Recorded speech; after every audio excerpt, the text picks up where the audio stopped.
Hello YouTube, welcome to a new video, and today I've got for you my bow character. So, it's a Deadeye, Forest Bow Red, currently level 91, and these are the stats if you want to take a quick peek. And yeah, it was a character that I designed or made specifically because I wanted to farm breaches. I had a taste of some good breaches on my previous monk build, but it wasn't really designed for breach, and this one is much more designed for breach. So yeah, it does the work quite well, even though I am currently working on getting just more raw damage and specifically more cold damage into the build. So I'll quickly show you the items. It's a Widow Hail, currently only 220 because I wanted the corruption for additional arrow, and the 250 with the corruption last time I checked was like 40 to 60 divine, so I didn't buy it. I bought this one for a divine. Quiver, bunch of projectile speed, bunch of increased damage with bows, the most flat cold damages you can get, ideally on a base with attack speed, and some dexterity. So basically your quiver combined with Widow Hail takes basically all the dexterity needed for the build. And life on kill is great, and I'll explain why when I get to the gem section. Helmet, as much evasion as you can and rarity, and ideally resists. This, I bought this one for I basically stole it. I think I bought it for 1 or maximum 2 divines, even though I think it's worth much more. Last time I checked, bases with over 1000 evasion and with just 56 or 52 rarity, there was only 2 on the trade, and the cheapest one was for 15 divines. And you might ask, why all of this evasion? Because of Queen of the Forest. Queen of the Forest gives you attack movement speed per 500 evasion. You can get it down if you got a corrupted one, so you can have, for example, 1% movement speed for 400 evasion rating. That would be even better. But yeah, the whole point of stacking evasion is not just for defense, but also to get movement speed into the build. Because this also says other modifiers to movement speed do not apply. That means basically everything that gives you movement speed doesn't apply. Even though if it's some kind of action speed like from the speed shrine, it also doesn't apply to your movement speed. So all your movement speed is evasion, and that's why you want to get as much as you can. Currently, this amulet, I wanted to buy one with intelligence, rarity, and some resists. Got this one, quite decent, and I bought it even with the Essence of Mountain Anoint, which is this one. Damages extra cold and freeze build-up. I think I wanted to anoint this anyway, so this was great. Rings, yeah, resists, ideally resists, intelligence, rarity, evasion rating, and on this one I would like to get flat cold damage instead of lightning, but yeah, this was the best I could get at the moment, so rocking this one. The other one, similar to it, resists intelligence, rarity, evasion, and this one actually has cold. Hand of Wisdom in action, yeah, no brainer. You see them all over the place. Stacking dexterity, stacking intelligence to get you insane amounts of damage. I'm currently at what? Almost 400 intelligence, so this gives me like what? 1 to 300 and what is it? 90? Yeah, 390 lightning damage. So yeah, oh, not 1 to 390, but 3.9 or 4.9 to 390. Then Ingenuity Belt, just to scale the effect of rings, and currently I know this is a really bad roll, but since my resists are already kept, I don't need to worry about just, well, basically getting a better roll. Better roll will be just more of everything, more resists, more rarity, more evasion, damage, everything. So this ideally is a place to be upgraded, but I don't need it right now.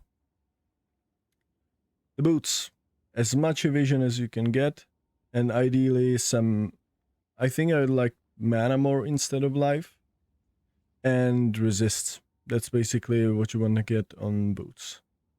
Or maybe even instead of the life, it would maybe even be better to have another evasion roll. Yeah, it's more up to you, but life is decent too. So resists and evasion. That's basically the whole gear here, rocking the rarity charm and bought these flasks just to get some good recovery. And yeah, I think I'll get to the skill tree second, because it's just a whole bunch of travel. As I said, I'm a Deadeye. First I went for the Tailwind, and Tailwind is actually great for this build because Tailwind, as you can see, Tailwind should give you 1% increased movement speed per every stack of Tailwind, and Tailwind stacks up to 10 times, but your Queen of the Forest disables this movement speed, right? But on the other hand, Tailwind also gives you 15% increased evasion rating per stack. That's 150% increased evasion rating. That's like having all of these nodes, having this node basically 10 times, but for free, right? So that's why my Tailwind still gives me movement speed, but cranks up my evasion quite a lot. As you can see, my evasion is currently 31,000, and when I stack my Tailwind to 10 stacks, it's 40,000, right? And as you can see, currently my movement speed is 80.3%, and after dodge rolling, it's 86.8% because dodge roll gives me momentarily evasion.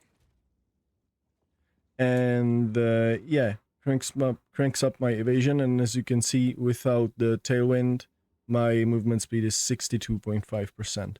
And the Tailwind, you don't need to worry about it. You have it all of the time because you're attacking all of the time, and you're mobile, you're running, attacking. So you've got it pretty much always. And it also gives you more.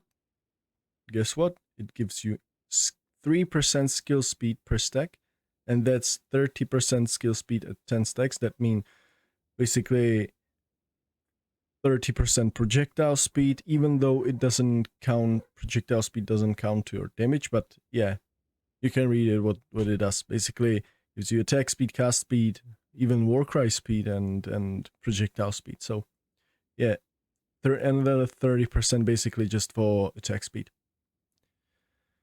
Yeah, so that's Tailwind covered, and the second I took Windward, and oh boy, I thought this is quite a bit clanky build. I mean node, a bit clanky node, but as soon as I've tried it, I immediately loved it. It's just insane defense, right? Really insane defense.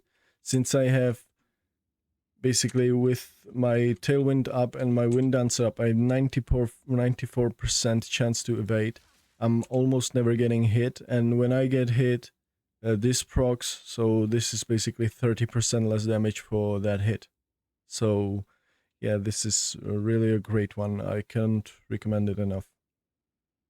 And I'm currently testing Point Blank and Far Shot. I took Far Shot for now. I think Far Shot is better for clearing, and Point Blank is better to take on bosses because the arenas are usually smaller, and you need to sometimes be close to the boss to dodge some stuff. So I think it's better to have Point Blank on bosses. And last, I took the Skills Fire and additional projectile, and that's the reason why I have my Widow Hail with the corruption. So I've got 3 projectiles and not just 2 projectiles, because on one hand it's better for clear, and on the other hand 3 projectiles is better for a single target too, because I'm using Lightning Rod, and you now shoot 3 arrows of Lightning Rod, as you can see, 1, 2, 3, instead of 2 or instead of 1. So that means you can stack them up quite fast. And yeah, so that was the Ascendancy. And the skill trees revolved around basically Queen of the Forest mainly. So every evasion node you want to get, you can get, basically everything. The only thing I'm not taking here is this. So yeah, all of the evasion stuff. Here I'm using the Thread of Hope or the controlled metamorphosis for these nodes. And I just saw yesterday MBX in his video using this one, so I'm just glad I bought this one for one divine like 2 or 3 days ago, because I think they're gonna go up in prices as per usual when MBX makes a build. Yeah, so for these, it's got to be large radius.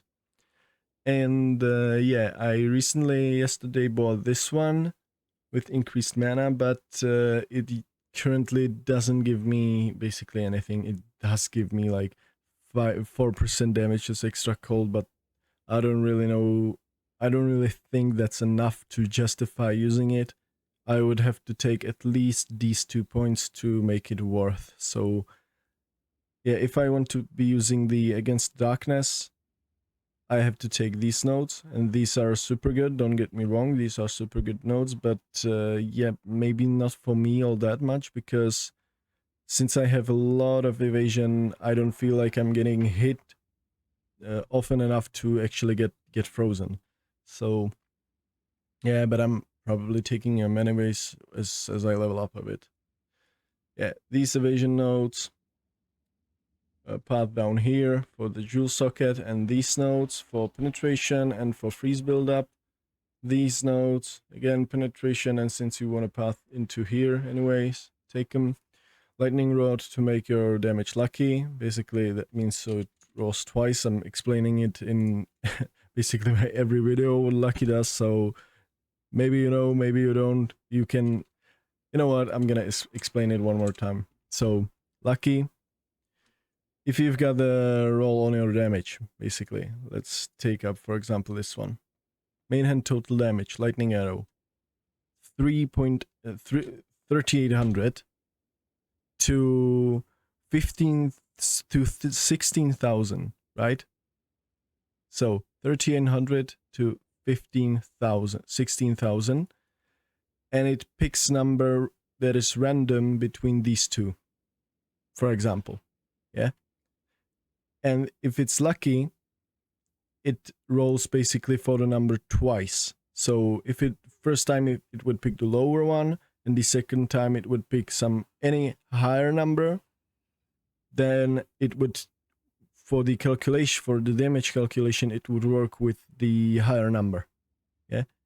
It doesn't specifically take this number into consideration, but the number in the damage calculation, you can look up the damage calculation on the wiki, and there's the explanation for lucky damage. So yeah, but there was just an example.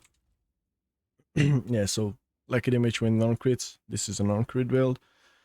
Increased attributes, area damage, mainly area effect for the heralds, and if I get more levels, I'm gonna put right here for the jewel socket. And yeah, then it's just this. So my projectile speed basically is damage with bows. So that's why I'm having projectile speed on my quiver, because this gets multiplied by the quiver effect. And then is turned thanks to this node to basically increase damage. Yeah, and that's why I use these increased quiver effect nodes also, because I'm using Widow Hill and decent quiver. And then the rest of the tree is just pathing up to Mind Over Matter, just so my mana is protecting my life, basically. So if I take damage, I first take damage to the mana, and then I take damage to life. And along the way, I'm taking these nodes because they're just great. Ignore enemy elemental resistances against frozen enemies and freeze buildup, and another freeze buildup and increase damage against frozen enemies. Just great 3 points to take along the way. And yeah, the jewels, every jewel is trying to get bonuses from equipped quiver. These are pretty dogshit ones, so if you want to play this build, get a better one. I would recommend having on them also chance to blind enemies on hit with attacks. Maybe just one is enough, because it's mainly for bosses or tougher enemies, so they're less likely to hit you. And yeah, since I'm a mind over matter, I anointed, or I've got a megalomaniac jewel, it's right here, with Siphon, and Siphon is this: recover mana on kill, and that basically solves all my mana issue or while mapping. So that's fine, and all my life issue is solved by this quiver. Gain 41 life per enemy killed, but that's just while mapping, right? And yeah, I'm fine with that. That is just while mapping, because I've got another character for bossing, the Cast on Shock Archmage one, and yeah, this character was designed for breaches, so I'm happy with this solution. And yeah, the other thing, ideally you would get a much better Megalomaniac, but this one I bought for 100 exalts just for the Siphon, and yeah, this it also gives me this node, but this is whatever, I don't give a damn about this, so maybe you can get a better one with, I don't know, ideally this, or the Essence of the Storm, or there's one extra damage is extra cold. Yeah, this one, Drenched. Lightning damage is extra cold would be nice also. Or maybe some of these would be great. Magnitude of non-damaging ailments, that just increases the magnitude of chills, shocks. So yeah, it would also increase your damage. But yeah, that's really the skill tree. I'm gonna link it in the description again as a max roll skill tree link. And this is not a final one. I think I'm gonna do some changes to it, because I don't feel like I'm happy with all of these points, because this is quite a lot of points, and I'd rather take just these two and then cancel all of these, but for that I think I'm gonna need more damage and more penetration somewhere else. So once I do some changes, I think I'm gonna drop all of these and put them somewhere else. That's the skill tree. Now quickly for the gem section, I'm gonna fly over the gems. Lightning Arrow, linked with Primal Armament, Ice Bite, Long Shot. That's why I also use Far Shot on the skill tree, because yes, 7 meters is approximately, I think, here. I've tested it with the Storm Wave on Monk, and I think 7 meters is approximately like this distance. So here it would have the maximum basically bonus damage. So that's why long shot for clearing, martial tempo to get more attack speed, to be more fluid while clearing, and life tap just because damage goes to mana first. Then why spend basically mana, since mana is your first layer of defense, or your mana takes the damage first instead of your life. So that's why I'm using life tape, just to spend life instead of mana, and my mana is higher on average while mapping. And I get this life back instantly anyways because of the quiver. Yeah, Lightning Rod linked with close combat. Again, as I said, for bosses, ideally you would probably switch to point blank and have close combat on Lightning Rod. Overcharge to get more shocks. Currently Rising Tempest, yeah, just whatever. And Conk effect. Orb of Storms to proc your Lightning Rods. You place your Orb of Storms and it starts chaining to the Lightning Rods and they start exploding, and it drops your FPS quite crazily, but yeah, this is the damage combo with the build. Linked with Chain, so it chains between more of the Lightning Rods. More cast speed, so it's more fluid to basically cast on bosses. Font of Mana, so it regens my mana while I'm near it. And Overabundance, because I figured that this cuts the duration in half, so that means 5 seconds, right? Yeah, orb duration is 5 seconds. But if I just attack while these orbs are up, they are gone in, I think, 4 seconds as I've counted it. So this really doesn't affect the uptime, basically, because they're gone sooner than they would be gone with by the duration. And 2 of those orbs means basically more chains, more DPS. So yeah, that's why. And the premier clearing thing of the build, Herald of Thunder and Herald of Ice. Herald of Thunder basically is there to freeze, and Herald of Ice is there to shock, and they bounce between one and each other. So you've got your Herald of Thunder linked with Glaciation, Cold Infusion, Cold Penetration, and Frost Nexus, because I didn't know what else to link it with. So Frost Nexus. Then Herald of Ice with Conduction, Lightning Infusion, Innervate, and Magnified Effect for the more area. And as you could have seen in the gameplay footage, the area is quite nice on Herald of Ice. And yeah, for bosses, I thought I'm gonna be using Cast and Shock, but I currently don't feel like I have enough damage to really shock enough, and I don't have a way to solve my mana issues on bosses, or my life issues on bosses in that case. So yeah, I'm really not bossing anyways. It's just there to basically show you I know about it. I should incorporate it into the build, but yeah, the idea is when you're on tougher enemies or tougher bosses like Ur bosses, you turn off your heralds, you turn on your Cast on Shock, and then the lightning rod makes basically infinite combo, because you cast your lightning rods, you shock with them, by shocking you cast ball lightning that goes through the lightning rods, procs them again, and the lightning rods shock again, and it procs ball lightnings again, and makes this infinite combo of damage basically.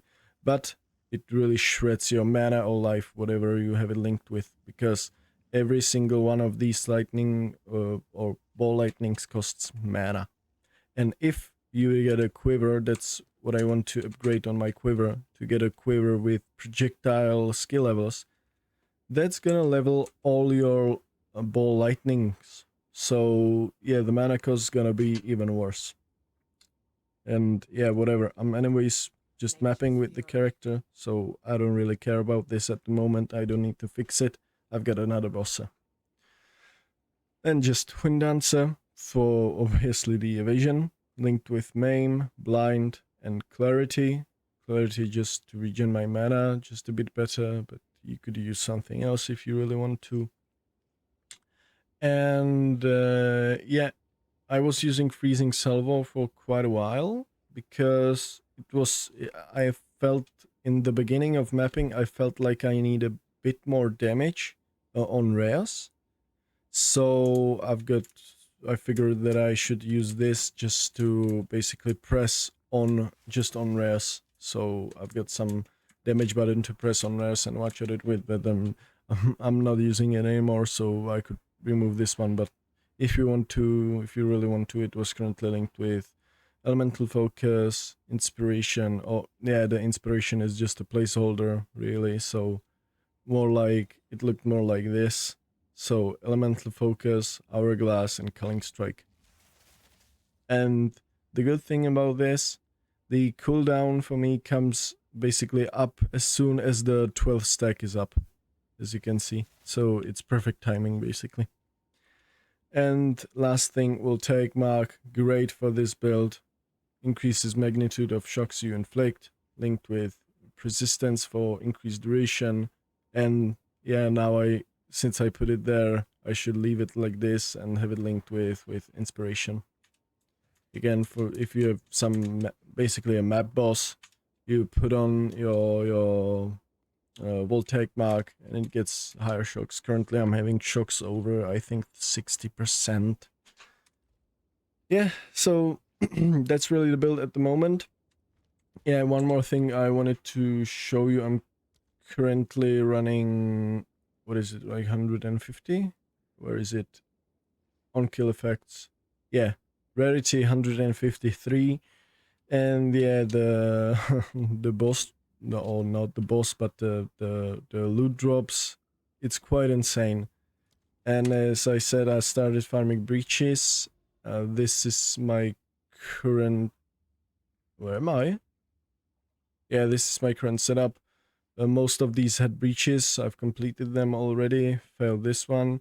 But yeah, I've basically set up all these towers to have breaches. As you can see, there are lots of breaches, and try to clear the most of the bad maps like Abyss and what was it? What else? Like there was a lot of crypts, yeah, like right there, and forges. So clear the bad maps, put in some good quantity, rarity, or whatever, basically tablets you want, and yeah, then reap of the rewards of the breaches in maps. So they look something like this: 49 rarity, 53 quantity, and yeah, I for some reason thought the additional clasped hand modifier is basically additional breach in the map, but after first map I realized I'm just an idiot, and the clasped hands are the basically the chests you open in the breach.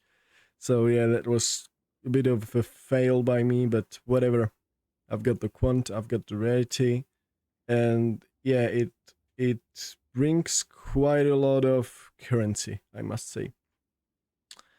And also, maybe for my next video I'm gonna do these. You got two citadels right here, and for the citadels you want something different. You want increased quantity of waystones, or increased waystones found, because if you've got basically high amounts of increased waystones found on the map you're running the citadel with, then, or on the waystone you're running the citadel with, then the boss is gonna drop basically more fragments. I think the threshold for 4 fragment drops is over 1200 or 1100. I think it's over, if you've got over 1200 increased waystones found, then he's gonna drop 4 fragments.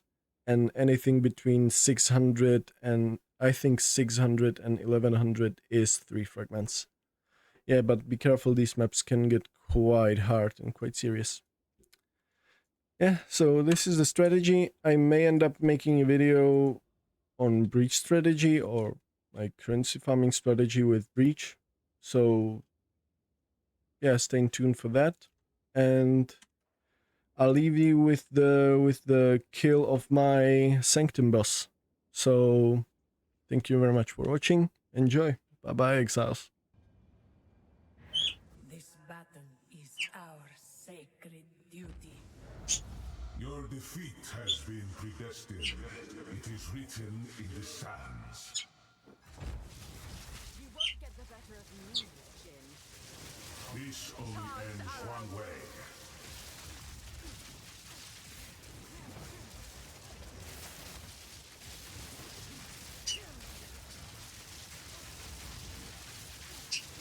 This only ends one way.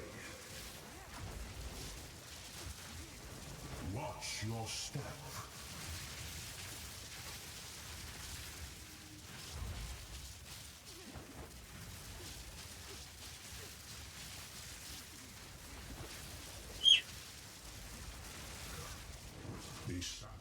The sands of time wait for no one.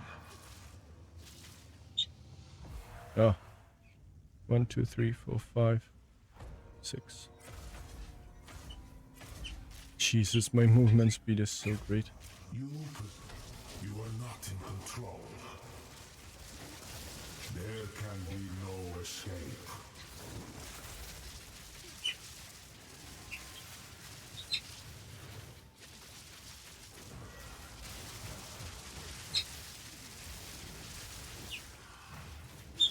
The hour grows late. Oh no.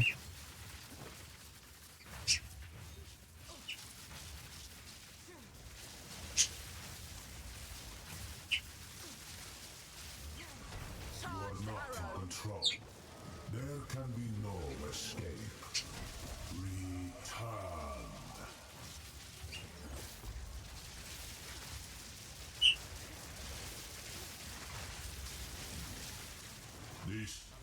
These sands of time. 1, 2, 3, 4, 5, 6. All right.